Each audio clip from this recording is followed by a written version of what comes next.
So is the record early vote tipping who has the early edge? And did you happen to see who had to wait in line to vote today? That's Topping the Hill on NewsNation tonight.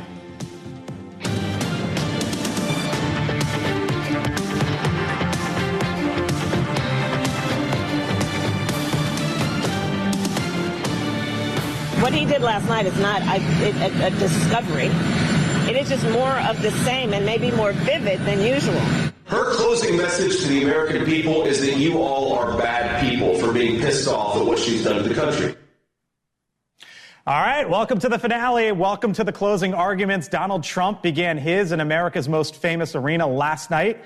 Vice President Kamala Harris will give hers tomorrow night in front of America's most consequential building. And tonight, the country continues to vote by the millions. As of this moment, more than 46 million Americans have already cast their ballots. That is north of 25% of the American electorate. Hello and welcome to Washington. I'm Blake Berman. We begin the final full week of the 2024 election out on the campaign trail this evening. Our Brooke Schaefer is in Michigan following the vice president. But first to our Elizabeth Pran, who is in Georgia tonight alongside Donald Trump. Elizabeth?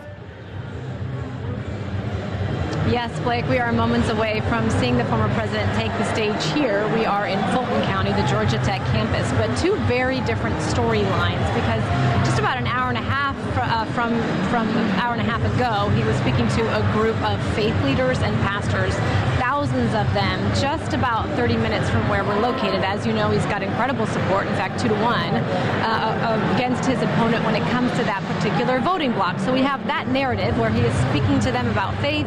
He talked about how faith is the glue for our nation, and he said that the opponent, his opponent, Vice President Kamala Harris, is a threat to that. Now, if you look at the early voting numbers that you mentioned so far, just in the state of Georgia, we are flirting with 3 million, and we break up some of those demographics. It looks as if between ages of 60 and 64 and 55% women. So why is the former president coming to places like Fulton County, Cobb County, Gwinnett County? Those are all Democratic strongholds. He's looking for the low propensity voters. This state, along with others, is certainly up for grabs. One of them being, of course, as you know, Michigan. That's where we find our own Brooke Schaefer. Brooke? Hey, Elizabeth. So here in Michigan, the Harris campaign says that they are enthusiastic. They are energized by what they are calling extraordinary enthusiasm in these battleground states where early voting is already happening. States like Michigan, where already close to 2 million people have cast their ballot. The vice president making several stops in Michigan today with a key focus on manufacturing and her plan, she says, to invest in American industries. These closing campaign especially crucial in Michigan, where right now this pivotal battleground is a deadlocked race. Michigan, one of those blue wall states for Democrats that it's a must-win for the Harris campaign. A loss in Michigan, analysts say, could spell losses in Pennsylvania or Wisconsin. Harris has looked to really support Michigan. Star-studded rallies, including what they're going to see tonight with musician Maggie Rogers. Blake? All right, you hear the music, see the fall leaves, packed arenas. Welcome to the final week. Brooke Schaefer, Elizabeth Pran out on the trail for us tonight. Brooke, Elizabeth, thank you. Meantime, the outcome of the presidential election could hinge. We talk about the 7 key swing states all the time, right? Well, it could hinge on the state of Nebraska. Nebraska is only one of 2 states in this country that divides up their electoral votes by congressional district. 2 electoral votes given to the state with to the state popular vote winner, then 1 electoral vote to the popular vote winner in the 3 districts. The second district there in Omaha is Omaha and the surrounding suburbs. Now, it's represented currently by a Republican, but polling shows that could change. Look at this here from the New York Times today. Poll of Nebraska 2. It shows Vice President Harris holding a massive lead over former President Trump. She is up by 12 and over 50% in NE2. All right, so let me show you the Cornhusker state here and really that district and why it's so important. So you know the map by now, right? The 7 key swing states, the 2 out west, the 2 in the southeast, and then the 3 in the Midwest. So I want you to pay attention to that number there at the top left, the 226. You know you need 270 to win. I could play with this map all day long, but I just want to give you one scenario, okay? So let's just assume that Vice President Harris wins across the Midwest. So she makes Pennsylvania blue, she puts Michigan blue, Wisconsin blue as well. All right, again, I told you the top left. What do you get to? You get to 270. There's lots of ways that you can get to 270, but here's one of them. NE2, Nebraska, you see the red and the blue? If you were to flip Nebraska to red, what happens? She's at 269. And again, we're talking about Nebraska here, but because NE2 could go blue, in this one scenario, that is how Kamala Harris gets to 270, no matter what happens in the other 4 states. And that is one reason why our Brian Enton just spent time in that district.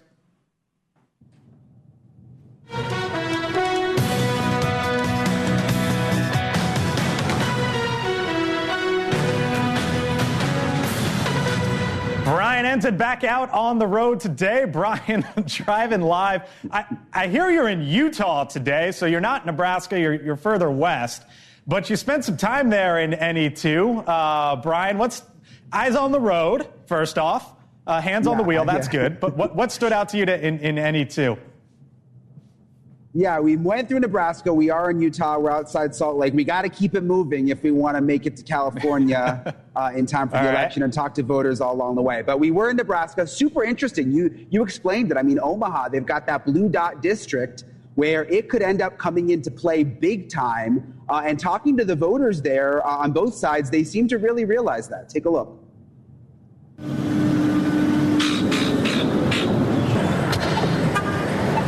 Nebraska, beef, Buffett, and baseball.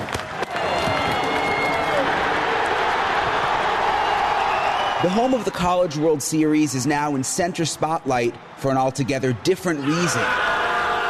As home of the Blue Dot. It certainly has the attention of this diverse group of voters who NewsNation brought together in Omaha's 2nd congressional district. That's the one that sometimes goes blue. Nebraska is not a winner-takes-all state when it comes to the presidential election, which is unusual. Raise your hand if you like that. Here, party lines prevail. Republicans wanting to go back to winner takes all. I think it's us and Maine are the only 2 states that give up the congressional districts to separate them. I think there should be consistency in every state, so I would like to just see some consistency. Yet many Democrats like that the state legislature has stood up to GOP efforts to roll back Nebraska's unique way of awarding electors. I don't believe in winner take all. I don't think it matches the people's choices as well as it should. And I think there's too many enclaves within states that are not represented by that. The district not defined by the blue dot alone. Here, where Interstate 80 runs just south of downtown, registered Republicans outnumber Democrats, and immigration sparks debate. We're on I-80. We're right in the middle of the country, and there's a lot of trafficking that comes right through here.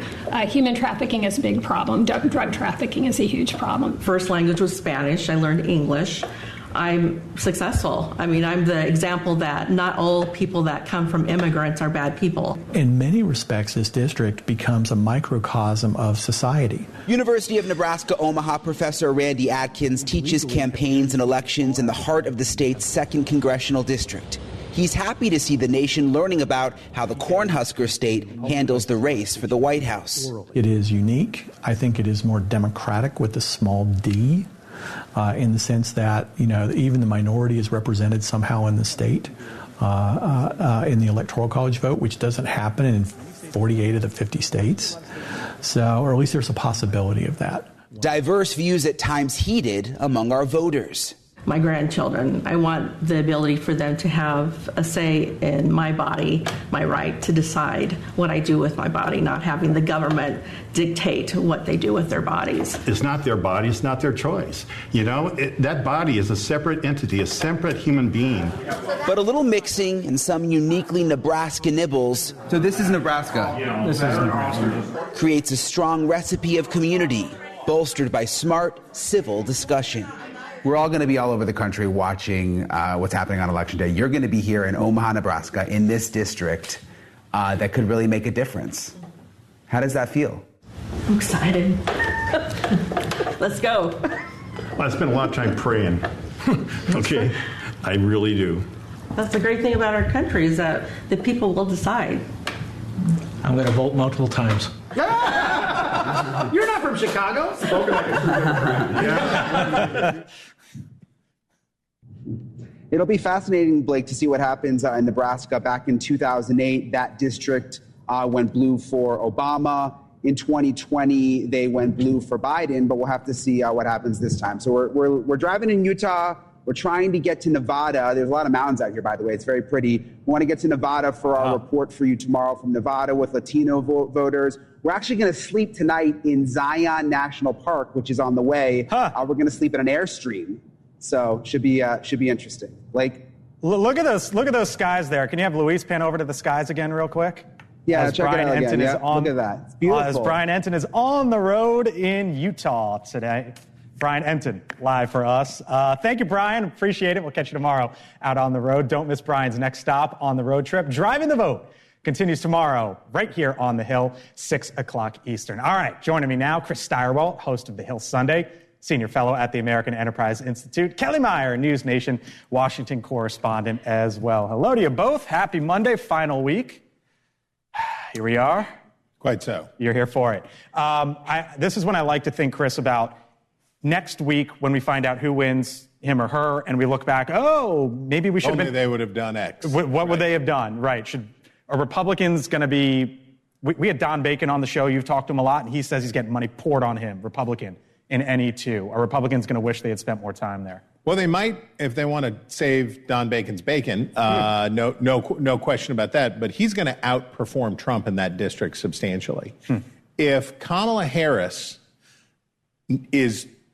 if she loses that district, she's going to have already lost Pennsylvania. She's going to have already lost Michigan. She's going to have already lost Wisconsin because those places are substantially more Republican than this district. So in order to get to, and we love it, we can't help ourselves. We love it. 269, it goes to the House of Representatives, blah, blah, blah, blah, blah, blah, blah.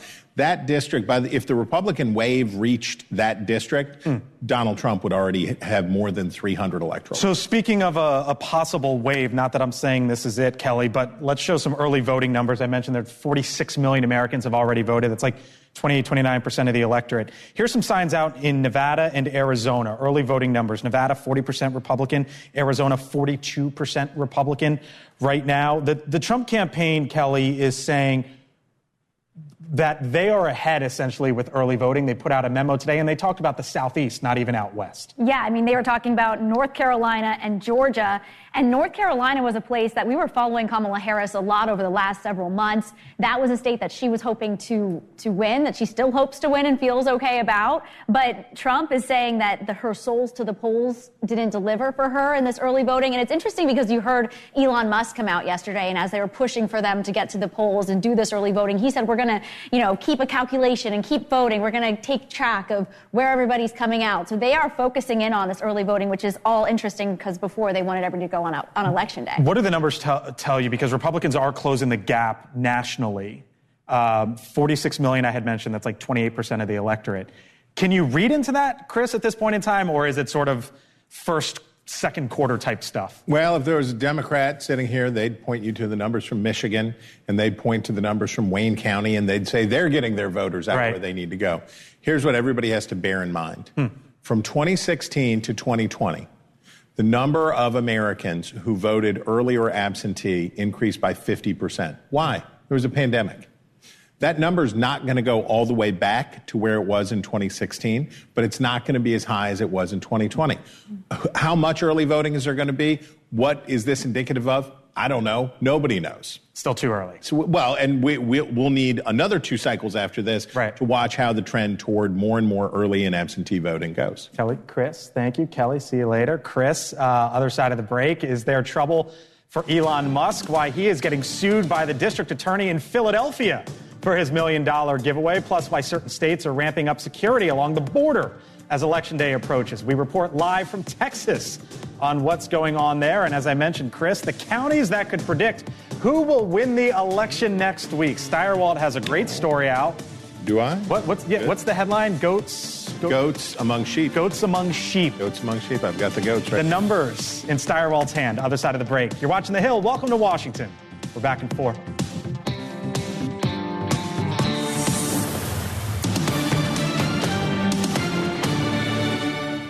All right, welcome back here to The Hill on NewsNation. Even the President of the United States had to wait in line to vote this morning. President Biden back home in Delaware to cast his ballot. Now, the race in Delaware won't be competitive, of course, as you know, but there are several counties that we will be watching all across this country on election night, and Steyerwald is here to break it all down. I think you have 7 that you're specifically looking at, but we're going through 2 of them here. Are you ready? Mm-hmm. Are you ready? Oh, yeah? You want to do the dance? It's the last week. In this room, 1 week from tonight, it's going to get freaky. It's going to get real right here in this very studio 1 week from tonight. And the polls are going to close in 1 week and about 30 minutes from now. Yeah. So, wow. There we go. Okay, you know them. You love them or love to hate them. These are the 7 swing states, and we've chewed it to death. But what about... That's a good question. What about the counties? There are some specific counties in each of these states that I'm going to be watching very closely. These are the key counties that I'm going to be watching because you can't watch them all. Right. So these are the counties, one in each state, that I'm going to be looking at on election day and election night and election week or whatever, however long it takes to figure out who's going to win this. And you see them, this is a mix of counties. Some rich, some poor, some suburban, some urban, some whatever. But I want to drill down on 2. Okay. So first, let's start in one of the key counties that Harris has to win, and that's Kent County, Michigan. Okay. So what do you see there? It's a flip. Yep. This is a county that Donald Trump won that went to Joe Biden. This is a traditional Republican county. This is the revenge of the normies right here. And you see here, white vote, substantially white. There is a non-zero. Oh, I said the wrong magic word at the wrong point. That's all right. Go back to the previous. Head back there. Can we go back one slide? I said the wrong thing, and I used the wrong open sesame. There you go. Okay, so you see this is a substantially white county, fairly wealthy, fairly well-educated. Yep. That's what happens. Then you flip the page. Now we'll look at the revenge of the normies. Here's how you know what happened here. John James is running, wins the county against Democrat Gary Peters. We have a very similar race this time with Mike Rogers and Alyssa Slotkin. These normie Republicans voted for John James for Senate and then voted for Joe Biden. I'll be watching the delta between Mike Rogers and Donald Trump in Kent County, Michigan, to tell you how the Nikki Haley kind of squishy normie Republicans are doing. Okay, what about a key county in one of the states Donald Trump must win? What about the Red Wall? Oh, yes, Nash County, North Carolina. This is rural, substantially rural. This is more working class, less college educated. What's the most important number that you see there? 42.1% black. Yep. This is a substantially African-American county. Who are the low propensity voters for Republicans? Those are the working class white voters. We talk about them all the time. These are the lower propensity voters for Kamala Harris. What we're going to look for is turnout, which will be the key here. Take a look at here. Take a look at the turnout numbers. You're going to love them. 2016 to 2020. Okay. In this county, turnout, and it did for many counties across the country, but this is huge, this massive turnout. So I'm going to be watching very closely in Nash County for indications about how are working class black voters vibing. Are they turning out big? And if they're turning out big, Kamala Harris can win the race. So those are both East Coast, well, Michigan's not East Coast, Eastern time zone, right?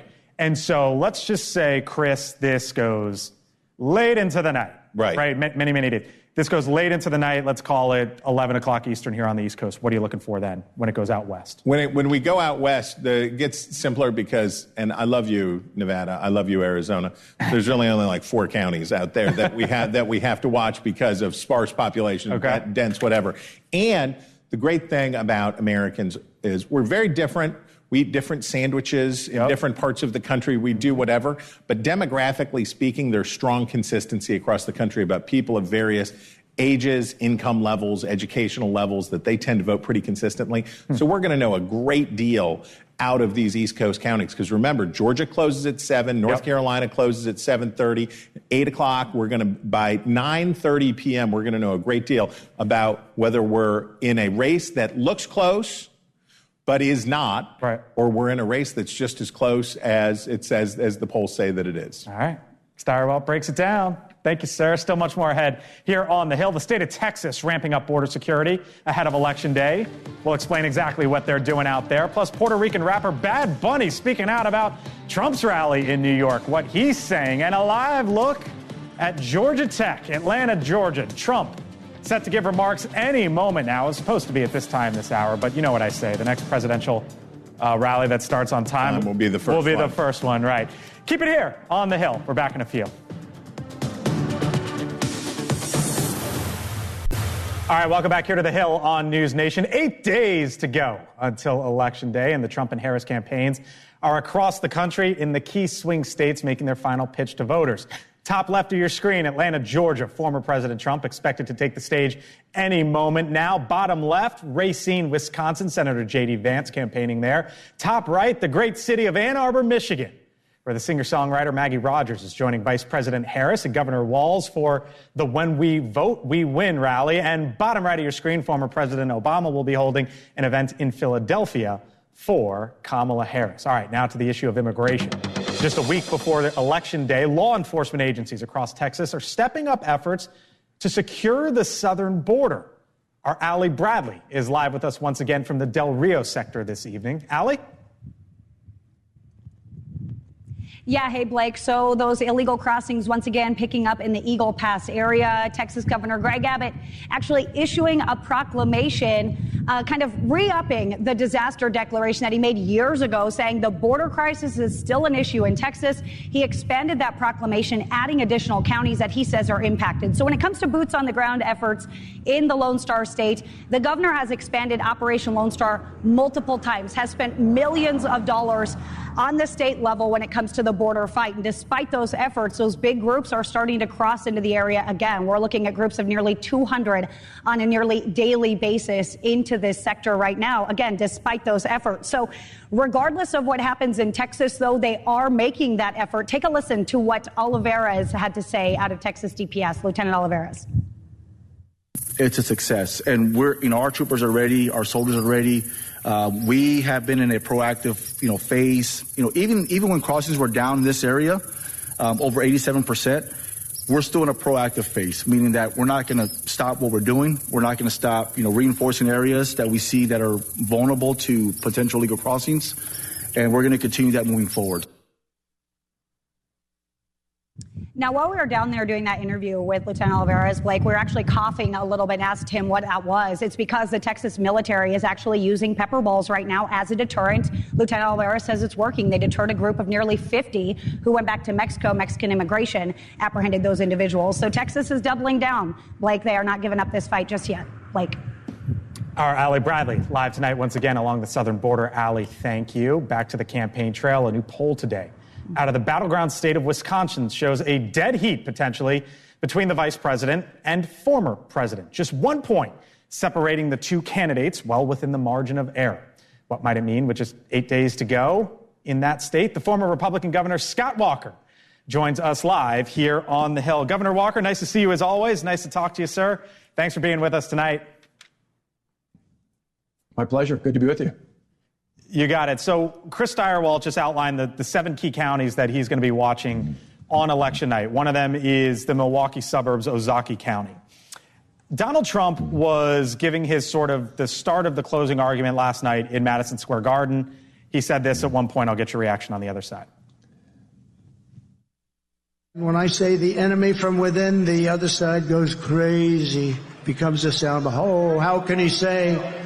No, they've done very bad things to this country. They are indeed the enemy from within, but this is who we're fighting. Does that play in the Milwaukee suburbs, Governor? Should that be Donald Trump's closing message, or at least part of it? Well, I think what he's talking about is the establishment, the swamp, whatever you want to call it, the folks in Washington who for years, including some in both political parties, go there and forget about everyday working families in Wisconsin across the country. And so, you know, I've said repeatedly, you don't have to like everything he says or even every way he says it. But I think there's a lot of Americans, including many here in my home state of Wisconsin, who feel like too many politicians go to Washington and forget about them. They want someone who's going to be tough, who's going to stir things up in Washington, and is going to help them go back to where things were 4 years ago when life was without a doubt better. Prices were lower, the border was more secure, and public safety was less of an issue. Yeah, and he's there on the issues. He leads on the economy. He leads on immigration. But last night you see him in Madison Square Garden. And the event that ended up becoming, was that event a failure last night? Well, I wouldn't put all those other people out there. I'm going to be with him on Friday at the Fiserv Forum, where he was in Milwaukee for the convention earlier this year, with J.D. Vance just down the way and Racine with us here tonight. He's going to be back in Green Bay with Brett Favre. I think he needs to close with just him and J.D. Vance, just talking about the issues, just talking about what people know are the facts, and that is prices were lower on gas, on housing, on food. Our border was more secure. We didn't have the kind of problems we have with fentanyl overdoses and other things like that. And public safety was less of a major concern, particularly in our big cities here in Wisconsin, across the country. He keeps focused on those issues. He's going to win here, and he's going to carry the nation. All right, let me ask you about one of the issues, taxes. Trump was on the Joe Rogan Experience podcast on Friday. It dropped late Friday night into Saturday. Here's one thing that Trump said, and I'll get your reaction. Did you just float out the idea of getting rid of income taxes and replacing it with tariffs? Well, okay. Were you serious about that? Yeah, sure, but why not? I'm looking, Governor. 2018 Milwaukee Journal-Sentinel. Scott Walker joins chorus of Republicans arguing against Trump tariffs on steel and aluminum. He's saying he's floating the idea of getting rid of taxes and just tariffs to the moon. Do you take him at his word there, Governor? Well, I think this is one of those, if you read the art of the deal, this is a guy who pushes really hard and gets people somewhere close to his position. This is a message to China and others who've been eating our lunch for years, as he would say, when it comes to trade. He pushed hard against them. I think this is a signal when it comes to, he'd love to have a level playing field where American workers can compete with anybody, but we don't have that right now. And in terms of taxes, I hope he'll continue to provide the tax cuts where over 80% of the bill he signed into law go to working families like people right here in my community and all across Wisconsin. You're former Republican governor, former Republican presidential candidate. You know your party better than I ever will. I wonder if you think, though, Governor, that Republicans are going to take him seriously on that issue of taxes and the economy when he floats stuff like this.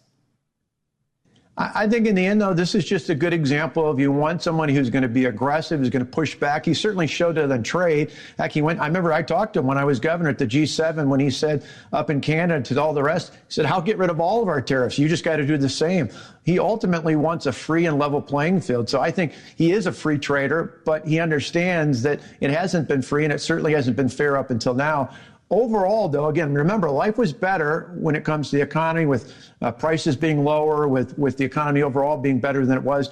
Even at Young America's Foundation, when we did a poll of college students, number one issue for them wasn't what you'd think. It was actually the economy. And I keep saying if he focuses on that, particularly on dealing with high prices, he's going to win, not just here in Wisconsin, but he's going to win the other battleground states and maybe even carry a bunch of candidates with him. All right. Scott Walker, former governor of Wisconsin. He'll be alongside Trump this week. Got to leave it there. Nice to see you as always. Thank you. Thank you, sir. Thank you. All right. You got it. With just a week left until Election Day, Trump and Harris are looking to make their closing messages. Trump, though, spending some time in blue states, making stops in New Mexico and Virginia over the upcoming week, which, according to the DDHQ Election Center, have over an 80% chance of being won by Harris. Joining me now, Aaron Perini, Republican strategist, Scott Bolden, NewsNation political contributor. The first thing I texted you this morning, Aaron, I said, what's he doing in New Mexico and Virginia? He lost Virginia by 10-5, New Mexico by 10-8. Yeah, this is a bullish and brash closing strategy here, right? If you are an undecided voter in Michigan or Wisconsin and you are hearing, oh, Trump's out in New Mexico. Maybe you're not fully tapped in, but you're looking at Tuesday saying, yeah, I got to vote. Oh, he's in New Mexico. Oh, he's in Virginia. Man, this must really be breaking for Trump. Before the end of the 2021 election, politicians do this all the time, where they try to, where they will go into bluer or redder territories to really just try to show that they're really strong. Is it a good use of the time, though? Yeah, absolutely. Why not? He can make his closing message in Albuquerque, or he can make it in Wisconsin. He's making it in all the states. He's still hitting all those swing states. So why not go out west? If you're going to be out there anyways, and you feel like you've got the means and the time to be bullish on your strategy, and this is the way they want to run it, have at it. So Vice President Harris is going to be giving her closing argument. Not too far from us. Just go down that street there, hang a right. Yeah, why is Harris in D.C.? Doesn't she have that one locked up? And so tomorrow night she's going to be giving it, Scott. Well, there's more themes. And look, there's some reporting out today that the VP wants nothing to do with the president out on the campaign trail. And we asked the campaign about it, and here's what they said in a statement.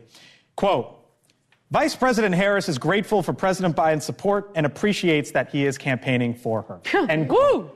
That's not a denial, and a week left to go into the campaign. Sound effects in here? Or that was Aaron. That was Aaron. Oh, I'm here to heckle you. A week left into the campaign.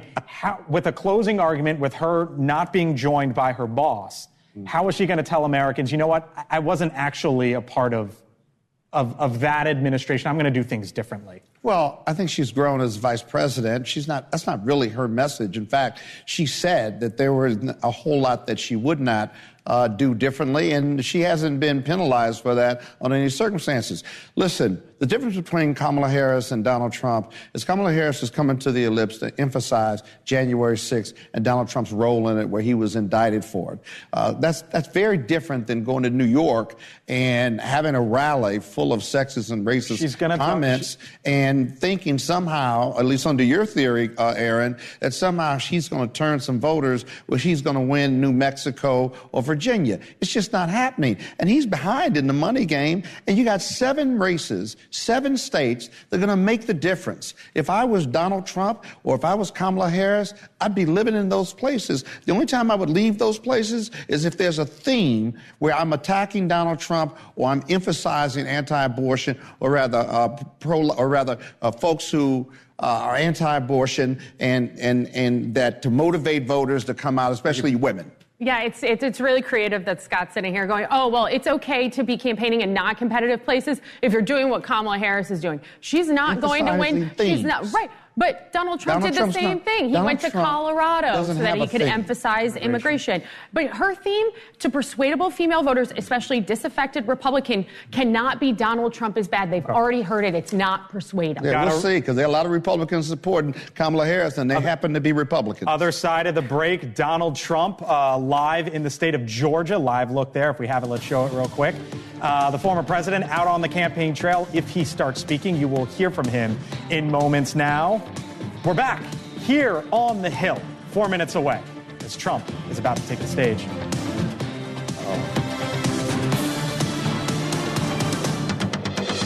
A live NewsNation special. It's time to have your final say on this year's race for the White House. Join Cuomo, O'Reilly, Smith, plus Cuban, Palin, and Kennedy. Wednesday, only on NewsNation. Now you can step into it. Here comes the Hail Mary with the game on the line. And the ball is caught! Caught! It's a miracle! It was one of the biggest plays of the NFL all year. The Washington Commanders last night. Hail Mary. I was watching it on my couch going nuts. How did they pull that thing off? Here we are in politics. 8 days to go until Election Day. And we asked the question here on the Hill, who needs a Hail Mary down the home stretch? Full panel now.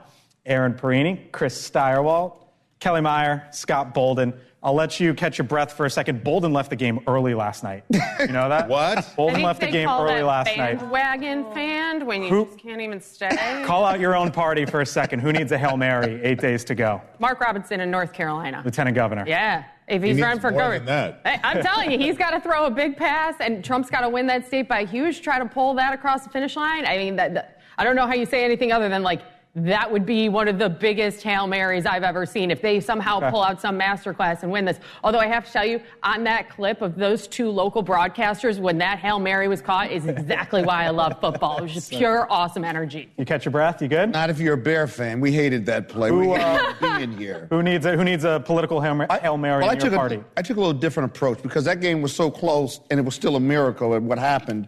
I think Allred in Texas, who's close but not there, but if we turn that seat with Cruz from red to blue, that's a Hail Mary that's worth it, especially for the Senate count. All right, going now to a Hail Mary to a much better chance of connecting with voters, potentially. Donald Trump sitting for a 3-hour interview with Joe Rogan, the most popular podcaster in the world. The YouTube video already has over 34 million views. The Vice President, Kamala Harris, meantime receiving endorsements from the Puerto Rican musician Bad Bunny, Jennifer Lopez, and this comes after last night's Trump rally at Madison Square Garden. They have 300 million Instagram followers between them. There's been a lot of talk, Chris, recently about this election sort of being the one where the candidates, instead of going to traditional media, went to podcast and quote-unquote new media. I mean, you had Trump on Rogan, Harris on Call Her Daddy, headlines about Musk, headlines about Bad Bunny. And I wonder if this is sort of the new direction that we're going to see going forward, or if these candidates eventually turn the clock back a bit. Well, it's all obviously bad because it makes people like Blake Berman, the dignified Blake Berman, say phrases like "call her daddy." So we know this is a troubling trend. Yeah, look, we live in an atomized media world, and we're not going back to the days of the big three networks. There's it's just not that way anymore. Interesting, though, what you want to do in the last week of a campaign, in the old days, was get attention for yourself. Okay. I think what you want to do in the last week of a campaign like this is keep the attention on the other guy, right? If the last week of this election is about Kamala Harris, she'll probably lose it. If the last week of this campaign is about Donald Trump, he'll probably lose it, because the last tranche of voters, the last little chunk of voters who are deciding whether they're going to vote at all or how they might vote, those folks aren't thrilled about either one of these options because they already would have made up their minds if they were. I was going to say, what does that say about them, if that's the case, right? Because you would think if you could close it by being you or being out there a lot, that would say something positive about you. We live in a time of harshly, sharply negative partisanship in which both parties tell me that the other one is a fascist and that if the other side wins, then America as we know it is doomed. If that's the framing that we're getting from both of these parties as we go into the end, the necessary implication is that you want to be talking about the other guy. How did Hillary Clinton lose in 2016? Many ways. But a big one is that James Comey and the FBI came out with Anthony Weiner's gross laptop right at the very end. And the last story in the 2016 election was about Hillary Clinton and that had references to all of her old scandals. What will the last story of 2024 be? I don't know. Well, I remember standing in North Carolina about to do a live shot in 2016. That news drops, and I'm like, whoa, what's going on? You're out on the trail a lot. What do you hear from both of these campaigns? You know, well, I was just going to refer to closing arguments and saying that, you know, seeing her coming out to the ellipse tomorrow, 1 week out, and she's keeping that focus on former President Trump, and she's doing that on the trail. And we've seen that over the last several days, really kind of increasing her message, focusing more in on what she calls the dangers of former President Trump. But what you were mentioning, it could risk voters not hearing more about who she is and her policies, and she has been criticized by some Democrats for not going more into what she would offer if she is the president. All right, live look right now in the state of Georgia. Donald Trump live there in Georgia. Aaron, real quick, you know him as well as anyone. What do you think we're going to get from him down the home stretch? You're going to get everything we've been seeing for now, and let's hope these rally remarks are staying focused. That's from a Republican point of view. Impossible. All right, turn up the volume here. Donald Trump, 8 days to go on the campaign trail, live in Atlanta.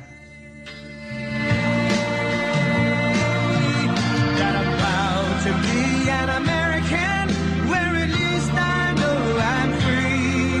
And I won't forget the men who died, who gave that right to me. And I gladly stand up next to you and defend her still today. 'Cause there ain't no doubt I love this land. God bless the USA.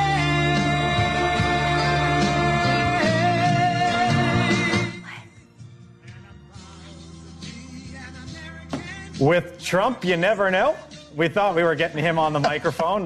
Looks like he's taking this all in down there in Georgia as we await the comments from the 46th president, or 45th president, who hopes to be 47 again. What's he trying to do here, Chris, in Georgia? Well, they've changed their tune in Georgia, no pun intended. They've changed their tune in Georgia, where previously Donald Trump was trying to crush Brian Kemp, the popular governor of Georgia, discourage people from early voting, questioning the legitimacy of the elections. Now what's Donald Trump do? He makes nice with Brian Kemp, and they're urging people to vote early, vote early, vote early. All right, there we go. Trump Live.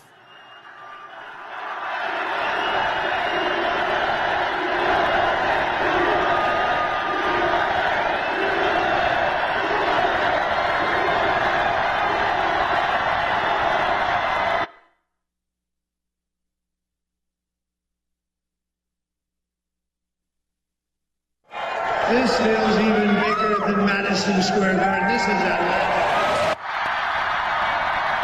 a lot of people.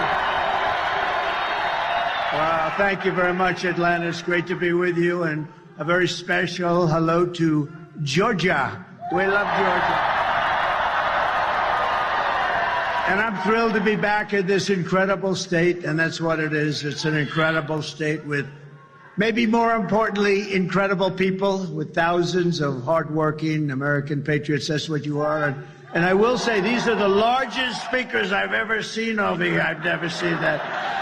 I just feel sorry for the poor people that are sitting over there. You get your money back, okay? Everybody in this. Wow. They're doing something a little different here. I've never seen that before. Wow. Now, I want to take care of 100%, not 99%, right?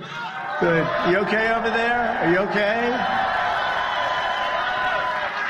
So I'd like to begin by asking a very simple question. Are you better off now than you were 4 years ago? I don't think so. I'm here today with a message of hope for all Americans. With your vote in this election, could you imagine 7 days? Not me, we will end inflation, we will stop the invasion of criminals coming into our country, and we will bring back the American dream. We're going to bring it back, we're going to bring it back. We're going to bring it back so big and so beautiful. Our country will be bigger, our country will be better and bolder and richer and safer and stronger than ever before. This election is a choice between whether we will have 4 more years of incompetence and failure, or whether or not we will begin the 4 greatest years in the history of our country. You know, we're starting from a little bit of a negative. We're starting with a little bit of a negative. They have 13,099 murderers released into our country. They have tens of thousands of criminals released. 21 million people released into our country over the last few years. We have no idea who the hell they are, where they come from. It was open borders policy of Kamala, not a great policy, not a wise. Does anybody like the idea of open borders for the world to come in? No? She loves it. I don't think she does. I don't think she knows what the hell she's doing. With your support on November 5th, you know what's nasty to me? Michelle Obama.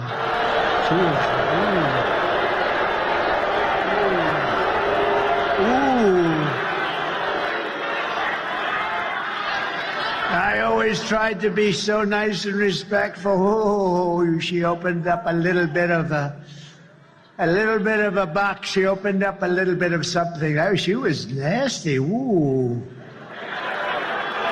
Shouldn't be that way. That was a big mistake that she made.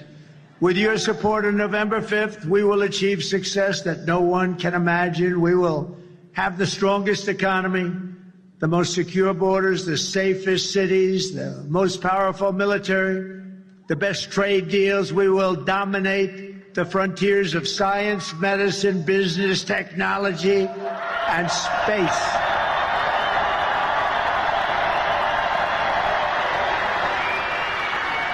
And I'm asking you to be, for the first time in 4 years, to be excited about the future of our country again. Be excited. We're going to turn it around for you. But with that, I say this, our country can't stand another 5 months of this because we're going to lose it. We're going to lose it. We got to get this thing done. And I do hear the votes are coming in very nicely. That's what I'm hearing, like to a level that nobody can believe. A level that nobody can believe. And I'm asking you to dream big again, and this will be America's new golden age. We're going to have a golden age, and hard to believe after the 4 years, almost 4 years of what we've gone through. It's hard to believe I can even say that. Some people would say, he's got to be crazy. No, we're going to have a golden age. It's going to happen fast, too. We are the party of common sense. Remember, we are the party of common sense. You know, conservative, we're not. Who? We're the party of common sense. We don't want transgender operations all over the place. We don't want open borders. We don't want men playing in women's sports. How's that going to work? You know, that's a big thing, the men playing. And yet, I've been doing this for quite a while. I used to say, I've never done this before. I used to get up in my first 6 months, I say, well, look, I never did this before. You know, I had a good excuse. We have no excuse. But I'll tell you, nobody's ever come up to me and said, sir, it's really important to me. Would you do me a favor? Would you let men play in women's sports? Nobody's ever said it. They've asked me for a lot of things. They've asked me for better energy prices, lower cost of eggs and salad and everything, anything you can imagine. Nobody's ever said, please, sir, it's so important. Please let men play in women's sports. It's so important. I've never had anybody ask me about the transgender is such a big deal, but nobody said, could you do us a favor? Could you let it be much easier for men to be able to transition into women? Nobody said that to me. Now, I'm sure there's somebody, but nobody has said it to me. And if really, does anybody here think that we should do that and make it real easy? And nobody said, sir, it's really, really important that we have open borders and we allow criminals from every country in the world to pour into our country. That we allow prisoners and drug dealers and terrorists and human traffickers